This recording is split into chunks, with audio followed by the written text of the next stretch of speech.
అవును. ప్రజల్లో కొంత ఆశలు పెట్టుకున్నప్పటికీ మీలాంటి మేధావులు మొదటి నుంచి ఇది సాధ్యం కాదు. ఇది మోసపూరితమైన ఒక ప్రకటన అని మీరు చెప్తున్నారు. అవును. మరి మీరే చెప్పండి, నిజంగా ఈ రిజర్వేషన్ ప్రక్రియ న్యాయస్థానం ముందు నిలిచేదేనా కాదా ఇప్పటికైనా? తప్పనిసరిగా నిలబడుతది. హ్మ్. తప్పనిసరిగా నిలబడతది. హ్మ్. ఒక్కసారి వెనక్కి వెళ్దాం సార్. 1992లో ఇందిరా సహాని ఈ తీర్పులో ఏముంది? ముఖ్యంగా 50% క్యాప్ అనేది ఫిక్స్ చేసిన పరిస్థితుల్లో దాని గురించి ఇప్పుడు చెప్పండి. ఈ ఇందిరా సహాని 1992 దీనికి సంబంధించి వివరణ చెప్పండి. తప్పనిసరిగా ఇప్పుడు ఇందిరాసాని విషయము మండల్ కమిషన్ రిపోర్ట్ ప్రకారం 27% రిజర్వేషన్లు ఇవ్వాలని చెప్పి ఉద్యోగ రంగంలో విపి సింగ్ గారు అవును. ఆ రోజు రిజర్వేషన్లు అమల్లోకి తీసుకొస్తే దాని మీద ఇందిరా సాహ్ని అనేటువంటి ఒక లేడీ తర్వాత గ్రూప్ ఆఫ్ హ్మ్. పిటిషనర్స్ అంతా కూడా దాని మీద కేసు వేశారు. వేస్తే అది 92లో సుప్రీంకోర్టు 9 మందితో కూడినటువంటి రాజ్యాంగ ధర్మాసనం. ధర్మాసనం హ్మ్. ఒక తీర్పు ఇచ్చింది. హ్మ్. మండల్ కమిషన్ చాలా సమగ్రంగా అధ్యయనం చేసింది. దేశంలో ఉన్నటువంటి 406 జిల్లాల్లో 405 జిల్లాల నుండి వివరాలు తెప్పించారు. హ్మ్. కంప్యూటరీకరణ చేశారు.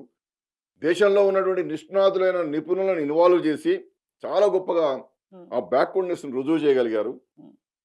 కాబట్టి మేము 27% ఉద్యోగాలలో హ్మ్. కేంద్ర ప్రభుత్వ ఉద్యోగాల్లో మేము అవకాశం ఇస్తున్నామని చెప్పారు. హ్మ్. ఇది నేను మీకు ఎందుకు చెప్పినా అంటే 1979, 80లో హ్మ్. మండల్ కమిషన్ ఉన్ననాడు కంప్యూటర్ లేదు. ఓకే. ఫోన్‌లు సరిగ్గా పనిచేస్తే లేకుండా లేదు. ట్రంక్ రోజుల్లో. కాల్స్ మనం చిన్నప్పుడు అవును. చూసేది తిప్పుతుంటే అది హ్మ్. 2, 3 రోజులకు కలిసేది. అవును. టెలిగ్రాములు. హ్మ్. మండల్ కమిషను దేశమంతా పర్యటన చేస్తున్న సందర్భంలో మొరార్జీ దేశాయ్ గారు వేస్తే ఆయన పోయిండు. ఇందిరాగాంధీ గారు వచ్చిండ్రు. హ్మ్. ఎక్కడో ఈ దేశంలో ఎక్కడో ఒక చోట ఎన్నికలు. హ్మ్. ప్రభుత్వాలు సహకరించవు. నానా బీభత్సం, నానా గందరగోళం. అయినా ఆయన అంత సమగ్రంగా చేసిండని చెప్పి సుప్రీంకోర్టు కితాబిచ్చి హ్మ్. 27% రిజర్వేషన్‌లు సుప్రీంకోర్టు ఒప్పుకున్నది. హ్మ్. మరి నువ్వేం చేసినావు ఆయన? హ్మ్. 24 ఉన్నాం మనం. హ్మ్. ఎన్ని సాఫ్ట్‌వేర్స్ అవును. ఉన్నాయి? ఎంత అవును. టెక్నాలజీ ఉంది? ఆర్టిఫిషియల్ ఇంటెలిజెన్స్ వచ్చింది. ఇంత టెక్నాలజీ ఉండి, ఇంత సమగ్రమైనటువంటి అవగాహన ఉండి, హ్మ్. అసలు మీరు సర్వేలు చేయడానికి చాలా గొప్ప గొప్ప సాఫ్ట్‌వేర్స్ ఉన్నాయి. అవును. 160,00,00,000 ఖర్చు పెట్టినా అని చెప్తున్నావు. ఎవరి కోసం ఖర్చు పెట్టినావు? హ్మ్. ఎక్కడ ఖర్చు పెట్టినావు? నీ క్వెషనైర్‌లో ఉన్నటువంటి ప్రశ్నలను చూస్తే ముక్కున వేలేసుకోవాలి. హ్మ్. 75 ప్రశ్నలేసినావు. హ్మ్. ఏం అడిగినావో నీకే తెలవది. కాబట్టి నువ్వు ప్రతి స్టెప్‌లో తప్పు చేసుకుంటూ వచ్చినావు. ఓకే. ఇది నేనెందుకు విమర్శిస్తా ఉన్నానంటే 1979, 80లో మండల్ కమిషన్‌కు సాధ్యమైనటువంటిది అవును. 2024లో అనేక సాఫ్ట్‌వేర్స్, టూల్స్ ఉన్నటువంటి సందర్భంలో సాధ్యం ఎందుకు కాదా? సాధ్యం కాదు? అంటే ప్రభుత్వానికి చిత్తశుద్ధి లేదు. వేసినటువంటి కమిషన్‌లకు చట్టబద్ధత లేదు. వేసినటువంటి వాళ్ళకు నువ్వు నిధులివ్వలేదు, విధులివ్వలేదు. ఊరికనే పేర్లు ప్రకటించేసాం. వాళ్ళు చేసిందేం లేదు. ఓకే. 2000. అయితే, అయితే మళ్ళీ మీరు అడిగిన దాని ప్రకారం పోతే హ్మ్. ఆనాడు జడ్జిమెంట్‌లో ఏం చెప్పినారు ఇందిరాసాని జడ్జిమెంట్‌లో అంటే రాజ్యాంగంలో అయితే 50%, 20% అని ఏమి లేదు. ఓకే. కానీ ఎంతో ఒక ప్రిన్సిపల్ ఉండాలి గదా! ఆ! రిజర్వేషన్‌లు అనేటువంటిది ఎంత మేరకు ఇవ్వాలి అనేటువంటిది చూసినప్పుడు, జనాభా ప్రకారం ఎస్సీ, ఎస్టీలకు ఆ విధంగానే మొత్తం వర్టికల్ రిజర్వేషన్ 50 దాటొద్దని. ఓకే. అందుకని ఆ ఎస్సీ, ఎస్టీ భవన్ 27 అంటే 50 వరకు అవుతుంది. కాబట్టి 50 వరకు పెట్టుకోండి అని చెప్పి సీలింగ్ పెట్టింది. అది ప్రామాణికమే గదా అది సార్! ప్రామాణికం. ఆ! ఆనాడు ప్రామాణికమే. ఆ! కానీ కులగణన చేయమని చెప్పింది. ఓకే. వాళ్ళ లెక్కలు తీయమని చెప్పింది. వాళ్ళ స్థితిగతులను సమగ్రంగా అధ్యయనం చేయమని చెప్పింది. హ్మ్. ఇది వైవిధ్యమైన దేశం. హ్మ్. భిన్నమైనటువంటి అనేకమైనటువంటి ఆచారాలు ఉన్నటువంటి, వెనుకబడినటువంటి విధానాలు ఉన్నటువంటి దేశం ఇది. బ్యాక్వర్డ్ క్లాసెస్‌లో కూడా ఆదిమ జాతుల్లానే ఉండేటటువంటి వాళ్ళున్నారు. అవును. కాబట్టి ఇంత ఆధునిక అభివృద్ధిని జనాభా ప్రకారం కాకపోయినా కనీసం రిప్రజెంటేషన్ లేనటువంటి వాతావరణం రావడం ప్రజాస్వామ్య స్ఫూర్తికి విరుద్ధం అని చెప్పి హ్మ్. ఇందిరా సాహ్ని కేసు విషయంలో ఆనాడు గౌరవనీయ సుప్రీంకోర్టు ఆలోచన చేసి అత్యయికమైనటువంటి పరిస్థితులు జనాభా తమాషా ప్రకారం అవకాశాలు రానటువంటి వాళ్లకు, అసలు రిప్రజెంటేషన్ లేనటువంటి వాళ్లకు, హ్మ్.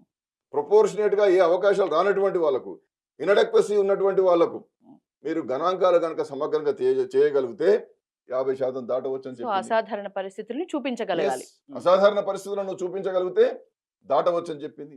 దాని తర్వాత రాకేష్ కుమార్ అనేటువంటి జడ్జిమెంట్ కూడా సుప్రీంకోర్టు వచ్చింది. అప్పుడు ఏం చెప్పినారంటే షెడ్యూల్ ఏరియాలలో నార్త్ ఈస్ట్ స్టేట్స్ ఉంటాయి. ఓకే. మణిపూర్ అని ఇవన్నీ ఉన్నాయి కదా, హ్మ్. నాగాలాండ్, గీగాలాండ్, సిక్కిం హ్మ్. ఇలాంటి రాష్ట్రాలలో ఏమవుతుందంటే ఓపెన్ కేటగిరీ ఎస్టీలే ఉంటారు, అవును. రిజర్వ్డ్ కేటగిరీ ఎస్టీ ఎస్టీలే ఉంటారు. ఉంటారు. కాబట్టి అక్కడ 50 అని పెట్టుకోవడానికి ఉండదు కాబట్టి ఉండదు. అలాంటి అసాధారణ పరిస్థితుల్లో కూడా హ్మ్. ఈ 50% సీలింగ్ను మేము పట్టించుకోమని చెప్పినారు. హ్మ్. మిగతా జనరల్ వాటిలలో ఇలాంటి అసాధారణమైనటువంటి వాతావరణం కల్పించమని చెప్పారు. హ్మ్. కాబట్టి ఇవాళ అసాధారణమైనటువంటి వాతావరణం కల్పించాలన్నప్పుడు కులగణన చేయాలి. అవును. ఈ సతీష్. కులగణన చేయడానికి నెహ్రూ గారి నుంచి మొదలు పెడితే మన్మోహన్ సింగ్ గారి వరకు ఉమ్. ఎవరు అడ్డుకున్నారు? ఎవరు అడుగు? ఎవరు అడ్డుకున్నారు? జనాభా గణనలో కులగణన తీసి సంచార కులాలు ఎంతున్నారు, విముక్త జాతులు ఎట్లున్నారు, ఎస్సీలు ఎట్లున్నారు, ఎస్టీలు ఎలా ఉన్నారు, బ్యాక్వర్డ్ క్లాసెస్ ఎలా ఉన్నారు, బ్యాక్వర్డ్ క్లాసెస్ లో ఎక్స్ట్రీమ్ బ్యాక్వర్డ్ క్లాసెస్ ఎలా ఉన్నారు, మోస్ట్ బ్యాక్వర్డ్ క్లాస్ ఎలా ఉన్నారు, వీళ్ళు లెక్కలు తీయంగా మేము అడ్డుకున్నారు ఎవడన్నా? ఇన్ని సంవత్సరాలు వీళ్ళే కదా అధికారంలో ఉన్నది, ఈ దేశాన్ని మోసం చేసింది మీరే కదా. కాకా సాహెబ్ 1951 to 53 మధ్య చూడండి, తొలి బీసీ కమిషన్ కాకా సాహెబ్ కాలేకర్ ఇచ్చిన నివేదికను బుట్టదాఖలు చేసింది ఎవరు? మొరార్జీ దేశాయ్ గారు వేసినటువంటి మండల్ కమిషన్ నివేదిక సమర్పించే నాటికి ఇందిరాగాంధీ గారు వస్తే దాన్ని బుట్టదాఖలు చేసింది ఎవరు? పైగా మళ్ళీ రాజీవ్ గాంధీ గారు ఆనాడు విపక్ష నాయకుడిగా ఉండి రిజర్వేషన్లు అమలు చేయడం ద్వారా ఈ దేశం ముక్కలు ముక్కలవుతుంది, పీస్ మీల్ అవుతుంది అని చెప్పి బహిరంగంగా లోకసభలో మాట్లాడినటువంటి ఘనమైన నాయకుడు శ్రీ రాజీవ్ గాంధీ గారు. మా యూపీఏ చైర్పర్సన్ గా ఉన్నటువంటి సోనియా గాంధీ గారు యూపీఏ 1 యూపీఏ 2 ప్రభుత్వం ఉన్నప్పుడు కూడా సోషియో ఎకనామిక్ కాస్ట్ సెన్సస్ అని చేశారు. మేము కులగణన చేస్తామని ఘనంగా చిదంబరం గారు ప్రకటించారు. మేము ఓబీసీల లెక్కలు సాధికారికంగా చేయబోతున్నాం అని చెప్పి చిదంబరం గారు చెప్పారు. కానీ మరి ఈ ఎస్సీసీసీ సోషియో ఎకనామిక్ కాస్ట్ సెన్సస్ ను ఎవరు చేశారండి? సెన్సస్ కమిషనర్ ద్వారా చేయించలేదు, జనాభా గణన ద్వారా రిజిస్టర్ జనరల్ ద్వారా చేయించలేదు, rural development urban development ministries ద్వారా చేయించారు. కాబట్టి అది గణన కిందికి రాలేదు, అది సర్వే కిందికి వచ్చింది. 4,900 కోట్లు ఖర్చు పెట్టారు, ఎక్సెల్ షీట్లలో నింపేశారు. ఒక రాష్ట్రానికి మధ్య సమన్వయం లేదు. మహారాష్ట్రలో ఉన్న కులాలే 400 కులాలు ఉంటే వీళ్ళు చేసినటువంటి ఈ సర్వేలో 4 లక్షల కులాలను వచ్చినాయి. ఇంటి పేర్లు, గోత్రాలు, ఊర్ల పేర్లు కులాల పేర్లుగా రాసుకొచ్చారు. నానా గందరగోళం అయిపోయింది. సుమారు ఒక 60 లక్షల తప్పులు దొరికినాయి. ఆ 2014లో ఇదంతా చేసేసరికి వీళ్ళది పోయింది. మోడీ గారు వచ్చారు. మోడీ గారు ఈ విషయాన్ని అంతా కూడా పరిశీలించి చూసినప్పుడు సరే 5 కోట్లు ప్రజాధనాన్ని ఖర్చు పెట్టారు, దీన్ని సమగ్రంగా చేయిద్దామని చెప్పి అరవింద్ కుమార్ పనగారియా అని చెప్పి ఆనాడున్నటువంటి నీతి ఆయోగ్ ఉపాధ్యక్షులతో కమిటీ వేశారు.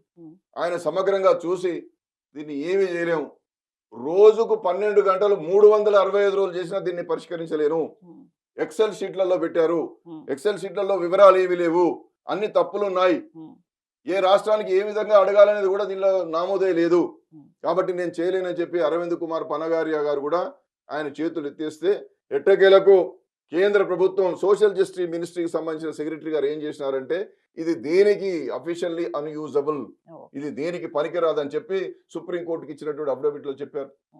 ఈ యొక్క మహాపాతకానికి ఎవరు కారణం చెప్పండి? నెహ్రూ గారి నుండి మన్మోహన్ సింగ్ గారి వరకు ఎవరు దీన్ని అడ్డుకున్న వాళ్ళు లేరు, మీరు చేయలేకపోయారు. మీరు చేసింది కూడా మొత్తం తప్పు చేశారు. ఆఖరికి మోడీ గారు ఏం చేయలేని పరిస్థితి వచ్చింది. ఇవాళ జనాభా గణనలో కులగణన చేయబోతున్నారు. జనాభా గణనలో కులగణన, మనకు జనరల్ గా జనాభా గణన జరుగుతుంది, దాంట్లో కులగణన చేయబోతున్నాం. 1951 నుండి ఎస్సీ ఎస్టీ గణన జరుగుతుంది, ఎందుకంటే రాజ్యాంగబద్ధంగా చేయాల్సినటువంటి అవసరం ఉంది. అవి షెడ్యూల్డ్ కులాలు, షెడ్యూల్ తెగలు కాబట్టి. బ్యాక్వర్డ్ క్లాసెస్ కానీ ఇతర కులాలు ఎప్పుడు చేయలేదు. 1931 తర్వాత ఆగిపోయింది. భారతదేశానికి స్వాతంత్రం రాకముందు బ్రిటిషర్స్ చేశారు 1931లో. తర్వాత 51 నుండి ఆరంభమైన దాంట్లో ఓబీసీ ఆపేసిరు. ఎవరు ఆపేసిండ్రు? ఈ కాంగ్రెస్ ప్రభుత్వమే కదా, ఈ నెహ్రూ గారి ప్రభుత్వమే కదా. ఇందిరాగాంధీ జయంగా ఎవరైనా అడ్డుకున్నారా? రాజీవ్ గాంధీ గారి జయంగా ఎవరైనా అడ్డుకున్నారా? మన్మోహన్ సింగ్ గారి జయంగా ఎవరైనా అడ్డుకున్నారా?